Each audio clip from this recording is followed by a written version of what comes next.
कराची को पानी फराहम करने का मेगा मंसूबा K4 फिर ताखीर का शिकार हो गया है। हुकूमत सिंध ने मंसूबे की तकमील बर वक्त न होने का खदशा जाहिर कर दिया है, जबकि विफाक ने ताखीर की जिम्मेदारी सिंध हुकूमत पर डाल दी है। इसी पर मजीद बात करेंगे हम डॉन न्यूज़ के रिपोर्टर खावर हुसैन से। खावर, आप हमें ये बताइए कि क्या वजूहात हैं इस ताखीर की और जिम्मेदारान कौन हैं?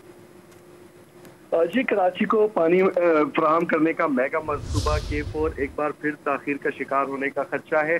हुकूमत सिंध ने मंसूबे की तकमील बर वक्त न होने का खदशा जाहिर किया है, जिस पर विफाकी हुकूमत ने ताखीर की जिम्मेदारी सिंध हुकूमत पर डालते हुए कहा है कि विफाकी हुकूमत ने कहा है कि K4 मंसूबे की तकमील में 7 रुकावटें हैं, जिनमें जो रास्ते में हायल रुकावटें हैं उसके हवाले से प्रोजेक्ट डायरेक्टर आमिर मुगल ने बताया कि माली दुश्वारी K4 के रास्ते में ज़मीन क्लियर नहीं है, ज़मीन के मामलात अदालतों में ज़ेर समाअत हैं, सिक्योरिटी के मामलात भी हैं, जबकि सिंध सेल टैक्स के मामलात हैं, जबकि बिजली की फराहमी का मामला है और 7वां मामला ये है कि K4 के लिए पानी की मुनसिफाना तकसीम का मामला अभी तक हल नहीं हुआ है। इस पर विफाकी वजीर आबी वसाइल खुर्शीद शाह ने वजीर आला सिंध को मंसूबा मार्च 2024 में मुकम्मल करने की यकीन दहानी कराई है। और ये आपको मैं बताऊं कि अहम इजलास वजीर आला हाउस में हुआ, जिसमें वफाकी वजीर आबी वसाइल समेत वापडा के इंजीनियर्स ने भी शिरकत की और इस पर ब्रीफिंग दी।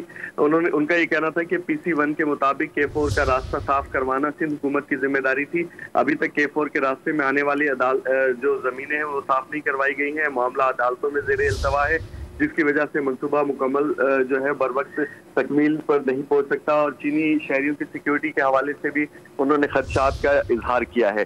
जी खावर, बहुत शुक्रिया, आपने अपडेट किया।